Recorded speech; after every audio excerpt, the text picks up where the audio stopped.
आवे तो सब फेंक के जल्दी दरवाजा बंद करो, ऐसा कुछ शिष्टाचार हो। भूत बोले कलश गिरा हमारे सिर पे, ऐसा शिष्टाचार तो पहली बार देखा है। भोले बाबा बोले सासू जी हमारी बड़ी समझदार है। बोले कैसे? बोले आरती करने जा रही थी तब तक चंद्रमा को मेरे मस्तक पे देखा,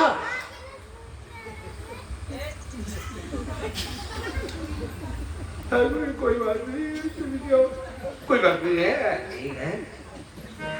अब तुम बता दो, हमको बता, चंपा चमेली को बता।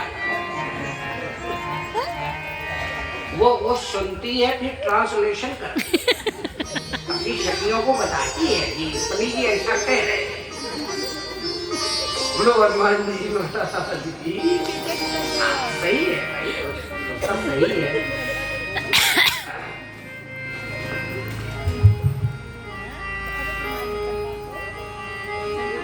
भोले बाबा बोले मेरी सासू माँ बड़ी खुश है, आरती करने जा रही थी पर मेरे मस्तक पे चंद्रमा देखा, इतनी खुश हो गई कि जब दामाद जी चंद्रमा को शीश पे धारण किए तो दीपक क्या दिखाना छोटा सा फेंक दिया खुशी के मारे। हाथ में जल का लोटा लिया, अर्घ दे दूं, पर जब गंगा की फुहार उसके ऊपर पड़ी होगी, बताओ किसी की भी सास हो कितनी खुश होगी कि जब गंगा को शीश पे धारण किया है मेरे दामाद ने, तो ये जल का अर्घ क्या देना, फेंक दिया खुशी।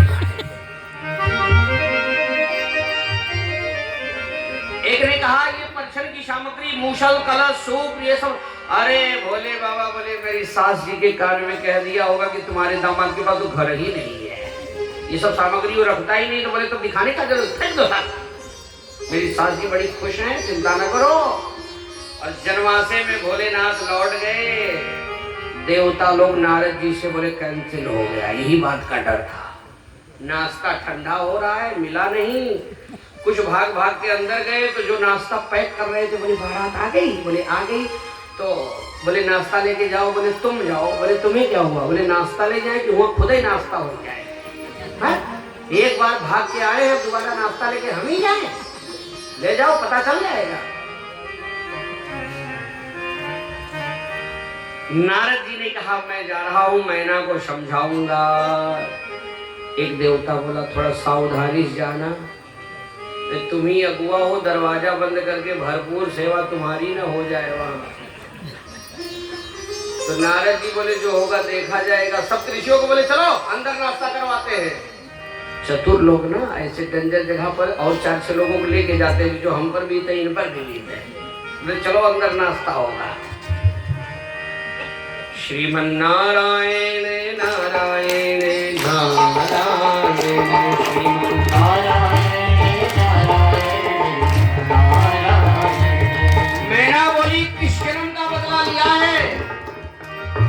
नारद जी बोले कमी क्या है, मैना बोली बाकी क्या है, जो बाकी है वो भी पूरा कर लो।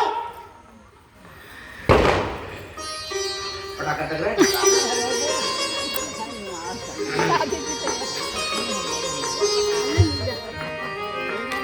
नारद जी बोले मैना ये तुम्हारी गोद में कौन है, बोले मेरी बिटिया रानी है। नारद जी बोले यही तो भ्रम है, तुम्हारी बिटिया ही नहीं है, जगत की माता है वो, तुम नहीं पहचानती हो मैना। सुनो मैं तुम्हें कथा सुनाता हूँ। पिछले जन्म में तुम्हारी पुत्री दक्ष की पुत्री थी, नाम सती था, शिव के साथ ब्याही गई थी। एक बार अगस्त मुनि के आश्रम में कथा सुनने गए थे, पर इसने कथा नहीं सुना, मोह में पड़ गई। सीता का रूप बना के इसने परीक्षा लिया तो भोले बाबा ने इसका त्याग कर दिया।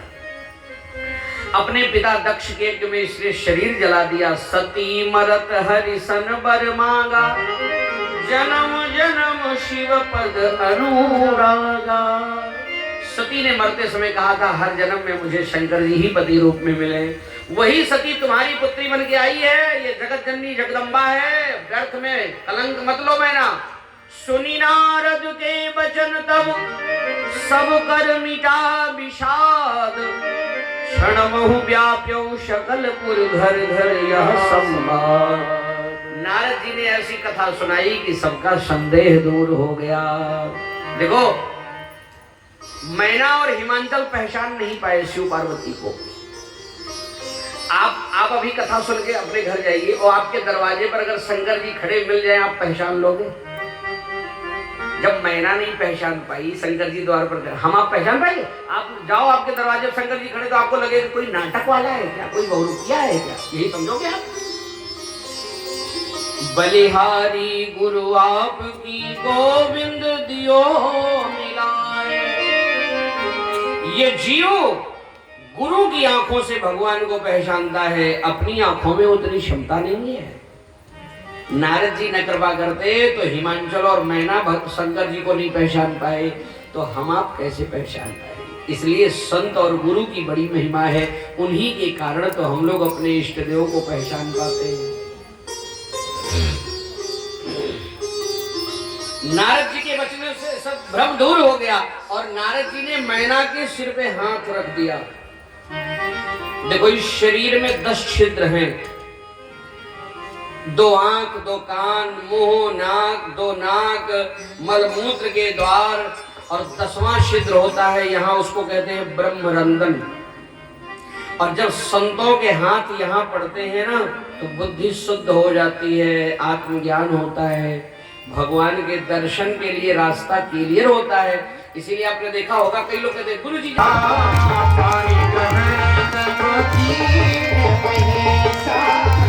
हर से तब सकल सुरेशा, हर से तब सकल शिवाय ओम नमः शिवाय, नमः शिवाय ओम नमः शिवाय, हरे हरे भोले नमः शिवाय।